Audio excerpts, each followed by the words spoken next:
Hello and नमस्ते everyone, welcome back to the channel. र फेरि नै म चाहिँ आइसकेको छु निकै लामो टाइमपछि एउटा भिडियो ल्याएर। र आजको भिडियो चाहिँ जस्ट मैले एउटा सामान मगाएको थिएँ दराजबाट।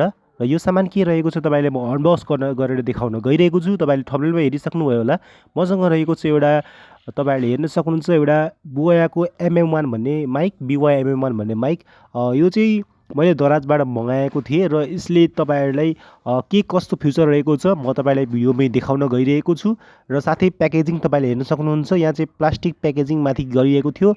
प्याकेजिङ मैले सुरुमै जुन एउटा माइक मगाएको थिएँ यही कम्पनीको, त्यतिखेर चाहिँ प्याकेजिङ अलिक मलाई राम्रो लागेको थिएन भने योचोटि अलिक उनीहरूले प्याकेजिङ चाहिँ अलिक राम्रो गरिदिएको छ। मैले कम्प्लेन गरेको थिएँ। मैले यस्तै खालको माइक चाहिँ जम्मा 3वटा मैले मगाइसकेको छु।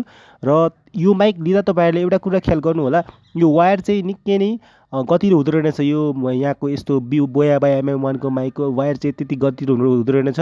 वायर चाहिँ थोरै हल्लियो कि यहाँ चाहिँ साउन्डमा चाहिँ तपाईँहरूको अलिक इफेक्ट आउने, तपाईँहरूको साउन्डमा क्लियर नआउने, झ्याझ्यार साउन्ड आउने, यस्तो खालको प्रब्लम हुँदो रहेछ यो माइकमा। त्यही भएर यदि तपाईँ वायर लिन चाहनुहुन्छ भने अलिक त्यो कुराको ख्याल गर्नु होला।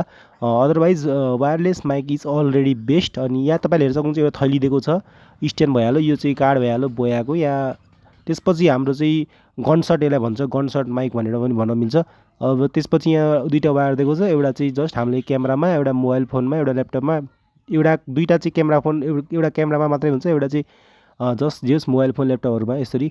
अब यहाँ चाहिँ यसको चाहिँ कन्डेन्सर दिएको छ, यसले जस्ट बाहिरको साउन्डहरूलाई चाहिँ अब्जर्भ गरेर ओरिजिनल साउन्डलाई चाहिँ मात्रै यहाँ चाहिँ पठाउने काम गर्दो रहेछ। अब मैले चाहिँ यो सम्पूर्णलाई सेट गरेर तपाईँलाई देखाउन गइरहेको छु। यहाँ अब चाहिँ सम्पूर्ण कुराहरूलाई म चाहिँ सेट गरेर तपाईँलाई देखाउन गइरहेको छु। ओके, यहाँ चाहिँ यो सुरुमा चाहिँ हाल्दा अलिक तपाईँले प्रेसर लगाएर हाल्नु पर्दो रहेछ। यो चाहिँ मैले चाहिँ जस्ट नर्मली बिग्रिन्छ भनेर ट्राई गरेको थिइनँ। अब यहाँ चाहिँ हेर्नुहोस्, यो दुइटै मैले ट्राई गर्दा यो चाहिँ प्रेसर लगाएर त्यहाँ हाल्नु पर्दो रहेछ। अर्को चाहिँ हामीले चाहिँ जस्ट मोबाइलमा चाहिँ हाल्न सक्छौँ एउटा पिन, भने अर्को पिन हाम्रो चाहिँ ल्यापटपहरूको लागि हो अथवा क्यामेराहरूको लागि हो है साथीहरू। र फ्युचरको कुरा गर्नुपर्दा यो चाहिँ एउटा क्याडियोड माइक रहेको छ, जसको चाहिँ वेट पनि त्यति छैन, 86 ग्राम लेखेको छ। सायद त्यति पनि हुन्छ कि हुँदैन होला। र तपाईँहरूले हेर्न सक्नुहुन्छ कि यहाँ फ्युचर निकै नै देखिरहेको छ। यो चाहिँ सेन्सिटिभ माइक त्यति छैन खासै होइन। अब तपाईँले यो माइक युज गर्दै हुनुहुन्छ भने म चाहिँ प्योर रिभ्यू के दिन चाहन्छु, यो माइक चाहिँ तपाईँले नजिकबाट बोल्दा चाहिँ मात्रै तपाईँको साउन्ड चाहिँ क्लियर आउँछ। र यदि तपाईँ टाढाबाट कोठाको सपोज एक ठाउँमा तपाईँ मोबाइल राख्नुहुन्छ र अर्कोपट्टि तपाईँले बोल्न चाहनुहुन्छ भने त्यति बेला तपाईँको साउन्डले पुरै अब्जर्भ गर्न सक्दैन, ब्याकग्राउन्डलाई पनि यसले लिन्छ।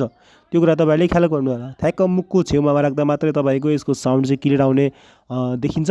र यसको टोटल रिभ्यू चाहिँ यसको वायर चाहिँ निकै नै खत्तम हुँदो रहेछ, वायर चाहिँ नराम्रो हुँदो रहेछ।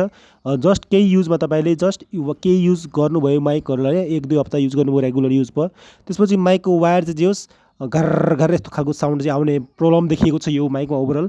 र तपाईँलाई यदि मिनिमम 1200मा यो पाउन सक्नुहुनेछ। यदि तपाईँले बजेट फ्रेन्डली लाग्छ भने तपाईँले युज गर्न सक्नुहुन्छ, अथवा वायरलेस माइक इज बेस्ट।